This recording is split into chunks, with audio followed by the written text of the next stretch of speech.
Aujourd'hui, on va un peu s'éloigner des jeux de rôle et des jeux de plateau, mais pas tant que ça, vous allez voir. Pour aborder quelque chose que j'adorais quand j'étais petit, que j'avais un peu lâché, jeux vidéo, musique, tout ça, et dans laquelle je suis retombé il y a quelques années, c'est la bande dessinée.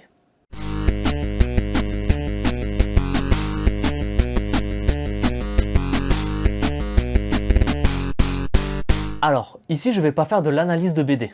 C'est toujours quelque chose qui m'a intéressé. J'ai lu 2-3 bouquins sur la théorie, la composition de planches, ce genre de trucs. Mais clairement, mon avis là-dessus n'apportera rien.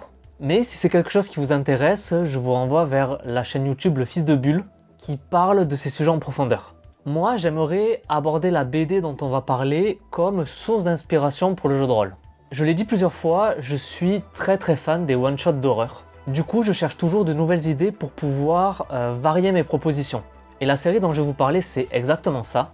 Donc j'aimerais vous présenter Doggy Bag, créé par un certain Run, et déclarer tout mon amour à cette bande dessinée. Pour reprendre leurs propres mots, Doggy Bag est un hommage au pulp et aux comics d'horreur des années 50, qui ne fait pas dans la dentelle. Il va reprendre énormément cette esthétique que personnellement je trouve ultra canon. Et il existe dans plusieurs formats, mais celui que j'ai l'habitude de consommer, c'est celui-là. C'est des bouquins dans lesquels on va retrouver principalement 3 histoires d'horreur, à chaque fois écrites et dessinées par des personnes différentes, même si on va avoir des noms qui reviennent régulièrement.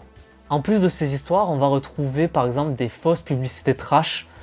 On a des pubs par exemple de vidéoprojecteurs qui est vendu comme l'idéal pour regarder nos snuff movies préférés.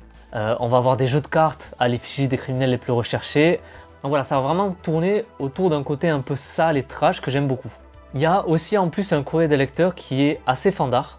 Donc voilà, c'est des super trucs. Après, je sais pas si c'est comme dans certains comics américains. De base, c'est des histoires publiées individuellement. J'ai pas trouvé l'info. La plupart donc de ces histoires sont indépendantes, mais de temps en temps, on va retrouver des suites avec des personnages qui vont revenir. Il y a même un numéro spécial avec Céline Tran, toi-même tu connais, qui sera l'héroïne principale des 3 récits qu'il y aura dans le bouquin. Ça parlera peut-être à un plus grand monde, mais il y a quelque temps sur Netflix est sortie la série Love, Death and Robots. Et je trouve qu'on a dans Doggy Bag, d'ailleurs je sais pas si c'est Doggy Bag ou Doggy Bags, je trouve qu'on retrouve là-dedans les mêmes qualités que pourrait avoir la série. Dans un format court, ils arrivent à nous projeter dans un univers, dans un contexte réduit certes, mais on n'a pas du tout besoin d'en savoir plus pour apprécier l'histoire qui est racontée. Et donc pas de scènes d'exposition à rallonge qui sont souvent ultra maladroites, voire mal écrites. Pas besoin non plus de tout savoir sur les protagonistes, juste on comprend ce qu'ils font et pourquoi ils le font. Et il y a aussi du coup un défaut inhérent à ces formats courts qu'on va retrouver à la fois dans Doggy Bag et dans Love, Death and Robots, c'est que comme on va avoir des univers, des histoires et des styles graphiques à chaque fois différents, bah il y a certains épisodes qu'on aimera moins. Absolument pas parce qu'ils sont mauvais, mais simplement parce qu'ils ne nous parleront pas. Et du coup, pour en revenir au jeu de rôle, il y a beaucoup d'histoires dans les Doggy Bag qui sont très inspirantes. Elles sont pas toujours très originales, mais elles ont souvent quelque chose en plus qu'on peut utiliser pour agrémenter nos scénarios. Pour vous donner un exemple, je vais devoir rapidement vous spoiler une des histoires, mais je vais en choisir une dont le twist est directement sur la couverture, et en plus c'est une que j'aime beaucoup. Dans Geronimo, on suit des militaires américains envoyés en mission au Moyen-Orient pour zigouiller Ben Laden.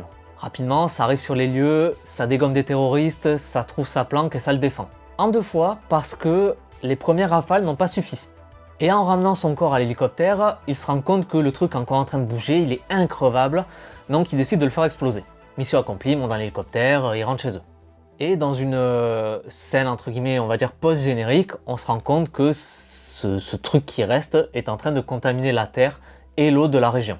Alors c'est pas forcément le twist le plus original qu'on va trouver, surtout dans l'horreur, une mission d'intervention de flics de l'armée qui en fait se retrouve face à un monstre, c'est quelque chose qu'on a déjà vu. Mais je trouve que déjà ce contexte-là de Moyen-Orient assez rafraîchissant, c'est vrai que c'est quelque chose qu'on voit peu, et encore une fois, chaque histoire qu'on va trouver dans ces bouquins est indépendante et va aborder des thèmes et des contextes différents, toujours dans le thème de l'horreur.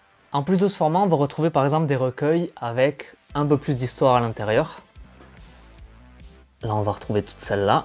Il y a aussi une nouvelle série sortie qui s'appelle Low Reader, aussi créée par Run, qui est dans le même label, le label 619, qui fait des trucs absolument merveilleux. Et en plus de tout ça, il y a aussi récemment sorti un recueil de nouvelles, pour ceux qui sont plus peut-être branchés roman que bande dessinée. J'en parle au cas où, mais je dois dire que pour l'instant, j'ai beaucoup moins accroché. J'ai pas tout lu, mais je suis pas encore convaincu. Il y a quelques tournures de phrases qui vont me sortir parfois du récit.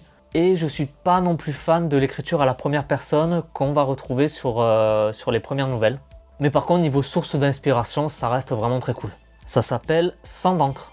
Donc voilà, je pense avoir fait rapidement le tour. Il y a plein de bandes dessinées dont j'ai envie de parler autour du prisme du jeu de rôle. Donc peut-être que ça reviendra et que je referai ce format-là.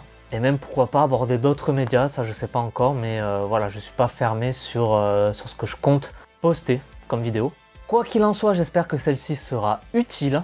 Pensez à mettre un j'aime si ça vous a plu, à commenter si vous avez des trucs à dire et à vous abonner si c'est pas fait. C'était Cyril, tchuss!